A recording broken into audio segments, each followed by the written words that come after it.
สวัสดีจ้าสวัสดีท่านผู้ชมทุกท่านนี่เป็นผลการออกรางวัลหวยลาวสามัคคีประจำวันที่15 กรกฎาคม 2569รางวัลเลข2ตัวรางเลขที่ออก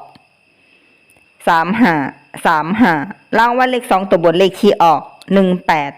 18รางวัลเลข3ตัวบนเลขที่ออก518